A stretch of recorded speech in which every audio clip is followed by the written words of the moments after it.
Semana de 25 de setembro de 2020. Confira as notícias do universo de Jornada nas Estrelas dessa semana. Filmagens de Discovery estão prestes a recomeçar. Filme de Star Trek de Noah Hawley colocaria a Federação à prova. Emmy 2020 homenageia René Auberjonois e DC Fontana. Jonathan Frakes queria Q nos filmes de Star Trek. E comentários sem spoilers do 8º episódio de Star Trek Lower Decks.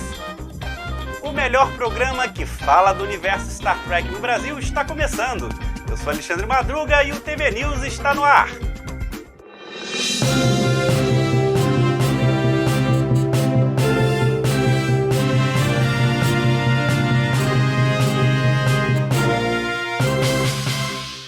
A tripulação de Star Trek A Nova Geração participou de 4 longas-metragens. Além de interpretar William Riker, o primeiro oficial, Jonathan Frakes dirigiu vários segmentos da franquia Star Trek, incluindo 2 filmes de A Nova Geração. No entanto, nenhum desses filmes apresentou Q, o primeiro adversário icônico da série. Frakes e o ator que interpretou Q, John de Lancie, participaram de um painel e comentaram a ausência de Q nos filmes. O personagem imprevisível, Q, um ser onipotente com poderes divinos, foi introduzido no piloto de Star Trek A Nova Geração e retornou ao longo da série, mostrando um interesse particular em brincar com a tripulação da USS Enterprise D e o capitão Jean-Luc Picard. John de Lancie apareceu como Q em 8 episódios de Star Trek A Nova Geração e desempenhou um papel crítico no último episódio da série. Ele também apareceu em episódios de Star Trek Deep Space Nine e Voyager, e vai aparecer de forma animada em um episódio de Star Trek Lower Decks. Sobre um plano para que o segundo filme de A Nova Geração fosse a aventura final de Q, Frakes, que dirigiu o segundo filme Star Trek Primeiro Contato, disse que envolver Q foi ideia dele, que teve sorte em se envolver com os filmes e sempre se perguntava quando o melhor inimigo vai estar nos filmes, e que ainda está surpreso que não tenha acontecido. O segundo longa-metragem trouxe de volta outros adversários icônicos de A Nova Geração, os Borgs e a Rainha Borg. Ironicamente, os Borgs foram introduzidos em um episódio com Q. No segundo filme, dirigido por Frakes, Star Trek Insurreição, os Sona foram introduzidos como principal adversário. John de Lancie concordou que era surpreendente que Q não ter aparecido em nenhum dos filmes de A Nova Geração e que não fazia ideia do porquê não aconteceu. A cerimônia de entrega do Prêmio Emmy 2020 da Academia de Artes e Ciências Televisivas dos Estados Unidos ocorreu de forma virtual no domingo passado. Algumas lendas de Star Trek foram lembradas durante o segmento In Memoriam, que homenageia figuras notáveis da televisão que faleceram no último ano. O ator René Auberjonois teve uma carreira que durou décadas, a partir dos anos 1960. Ele faleceu em dezembro de 2019, aos 79 anos, e ficou conhecido por seu papel de Odo em 7 temporadas de Star Trek Deep Space Nine. E o segmento In Memória, do Emmy, mostrou o ator ao lado da icônica estação. Dorothy Fontana começou sua carreira como assistente de Gene Roddenberry, criador de Star Trek. Ajudou a desenvolver Star Trek A Nova Geração, pela qual ela ganhou um prêmio Hugo. Ela também ganhou uma série de prêmios do Sindicato dos Roteiristas dos Estados Unidos e foi introduzida no Hall da Fama de Roteiristas. Faleceu em dezembro de 2019 aos 80 anos. A Academia de Televisão lembrou de Fontana em uma montagem de 2020, com sua imagem projetada na USS Enterprise D.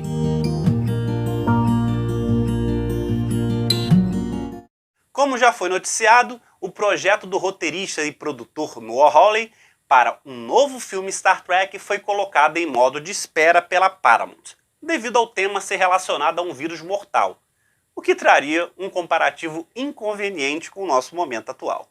Mas o produtor vem fazendo algumas revelações a respeito.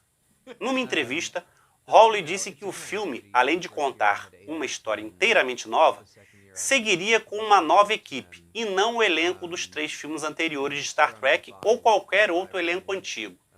Disse também que a história estaria ligada ao cânone estabelecido na franquia, mas comparou-a com sua série Fargo, que, embora inspirada no filme de mesmo nome, possui histórias diferentes com pequenas referências ao longa. O produtor também disse que a história do filme questionará o papel da humanidade na Federação, que não poderia dizer muito, exceto que é um argumento de por que a humanidade deve prevalecer e por que devemos nos unir, que acha importante olhar para a Federação Unida de Planetas e lembrar que, em algum ponto, a Terra é o que somos e, de vez em quando, inventávamos a tecnologia de dobra, encontramos vida extraterrestre e todos se uniam. Mas se pergunta como? Segundo Hawley, há tempos de desafio e guerra, em que se tem que provar os valores da frota mais uma vez. E talvez haja um momento na Federação em que esse ideal seja desafiado e não sobreviva sozinho. Ele precisa ser salvo. O projeto de Hawley é um dos 3 filmes que os chefões da Paramount estão considerando. O projeto Star Trek 4, que traz de volta Chris Hemsworth como o pai de Kirk, ainda está na mesa de preferência. Mas Hawley disse que seu projeto não está morto. O terceiro refere-se à ideia de Quentin Tarantino, que ainda não foi descartado definitivamente.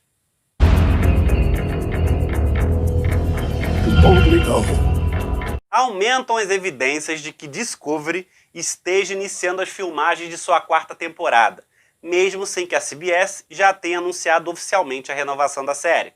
Um cartaz indicando a entrada de equipe e elenco no Pinewood Studios, em Toronto, foi fotografado e publicado nas redes sociais e replicado pelo perfil Toronto Filming.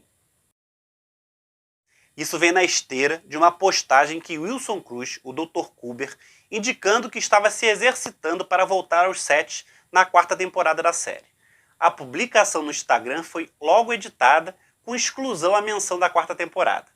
O mesmo aconteceu com uma nota publicada e depois despublicada pelo site trekmovie.com, baseado na postagem de Cruz.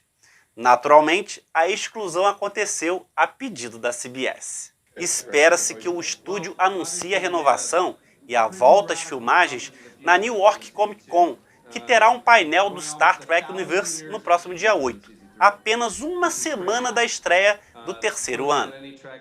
Discovery deve ser a primeira série de Star Trek a retomar as filmagens após o início da pandemia do novo coronavírus. As gravações do 3º ano foram concluídas dias antes do fechamento dos estúdios no Canadá. A essa altura, a província de Ontário tem regras que permitem a reabertura, levando em conta protocolos de segurança biosanitária. Torçamos para que nada de grave aconteça que obrigue a interrupção da produção. Mas a confiança de retomar as filmagens é um excelente sinal.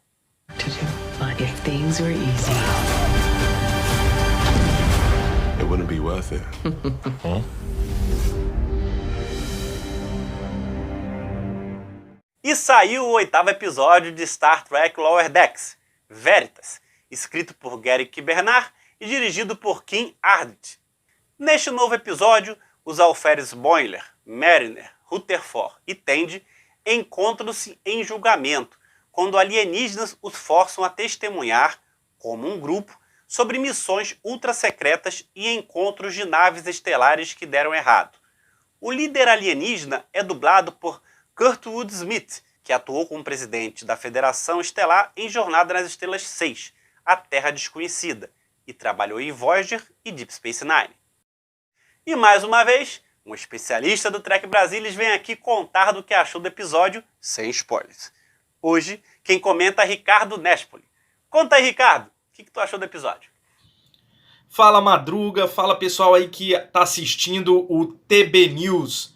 Bem, eu vim aqui para falar minha opinião sobre o episódio Veritas, o último episódio de Star Trek Lower Decks, e eu já quero começar dizendo que foi um episódio que eu adorei, eu achei sensacional. E aí eu vou dizer um motivo que já me faz gostar desse episódio a priori, é um episódio de julgamento.